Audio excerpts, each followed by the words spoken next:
This is a Sennheiser PXE 550 headphones. Nakuha ko to about several years ago and inalagaan ko siya kasi I really like how it sounds. And hindi siya mura. It's not a cheap headphone. Pinag-upunan ko siya because nakita ko yung reviews niya and it's quite balanced. Of course, there are better headphones nung time na yon, maybe 3 years ago.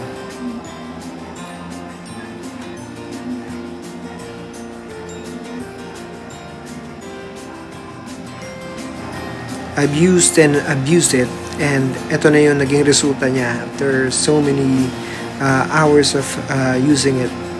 Not just for music, I also use it for calls.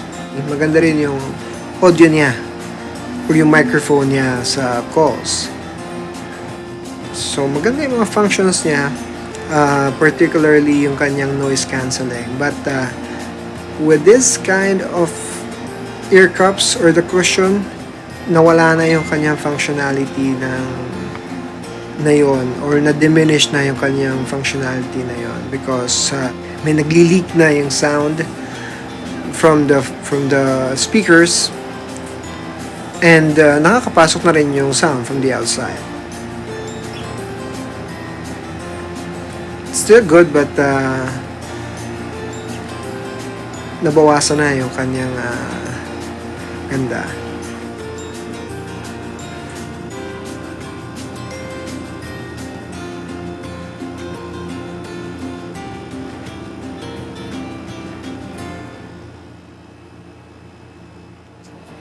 This is where you choose the level of noise cancelling. Okay, this is the off position. This is number 1 setting, and this is the full noise cancelling setting. You still hear sound from around you, pero nababawasan talaga siya significantly. But with this kind of ear cups, nabawasan talaga yung kanyang noise cancelling functionality.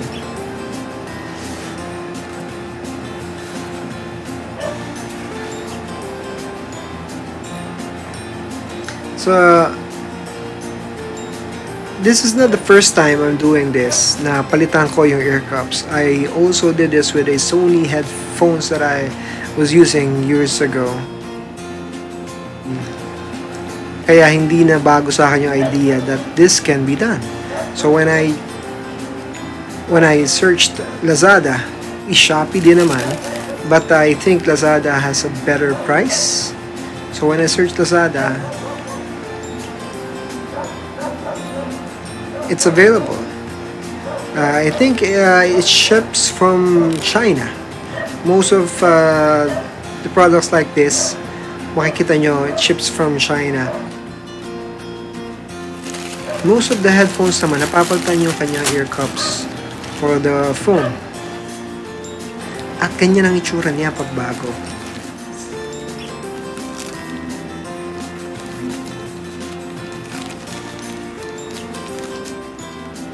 Physically, mapapansin mo na kaagad yung difference niya, and for sure mas magiging maganda yung pagko-contain ng sound nito.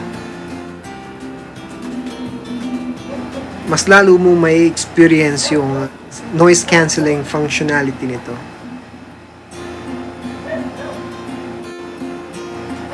Now the challenge is how to actually remove it, because different headphones will have different ways of removing it.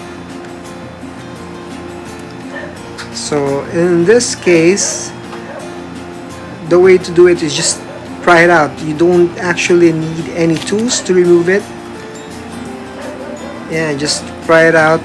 Huwag kayo masyado mag-alala because medyo sturdy naman yung plastic na ginamit dito. Okay, so it will click, but just try it out. Hatakin mo lang siya ng directly perpendicular dun sa mismong headphone. And as you can see, the locking mechanism wala dito sa may ear cups. Yan. So side by side, you will now appreciate how dilapidated, talagang naabuso na itong earphones na to. Imagine naman, this headphone is about 2 or 3 years na ginagamit ko, and the battery lasts for 23 hours. So matagal talaga yung oras na ginagamit mo siya. So you will have sweat and some of the oil in your face na magta-transfer dyan sa ear cups na yan.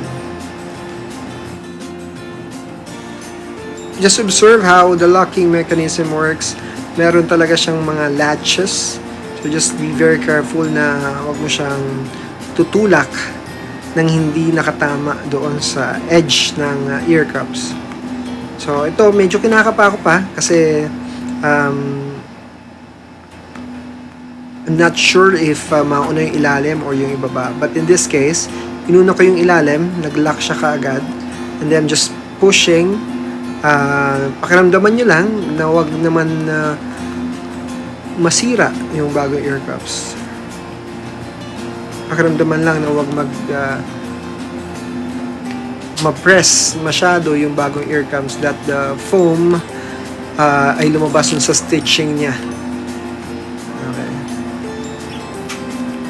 Ito, mas lalo ko na-appreciate yung bago nating ear cups. I feel that yung kanyang foam ay magandang klase siya.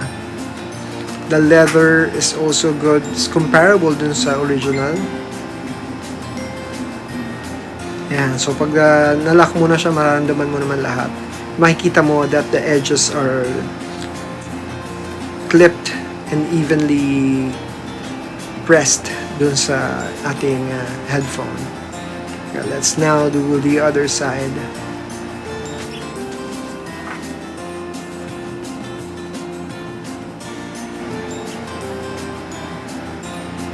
So, same thing, obserbahan nyo lang, or if you find na medyo may dumi siya, that's the time to clean it.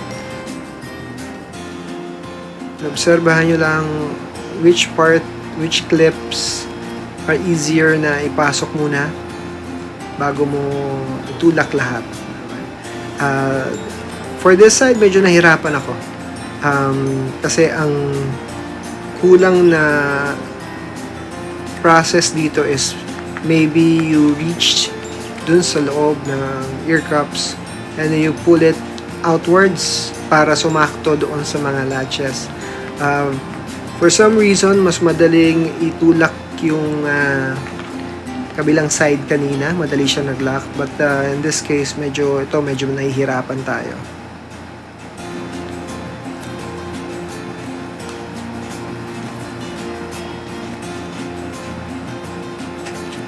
Ayan. So, I pressed it pababa and then palabas para pumasok dun sa mga latches ng earphones natin.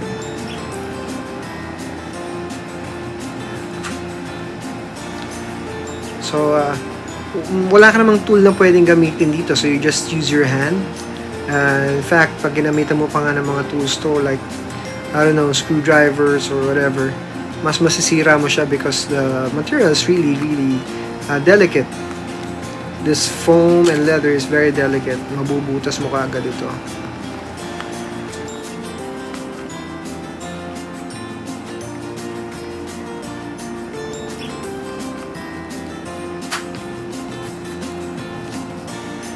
Well, there you go.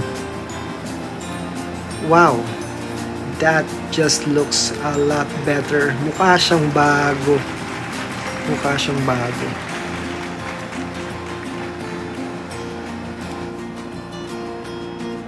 Here's another look of that newly replaced ear cups. This Sennheiser PXC 550 headphones. Well, as you can see, the leather of the new ear cups really matches dun sa band sa ibabaw. So this is a good replacement part na nabili ko.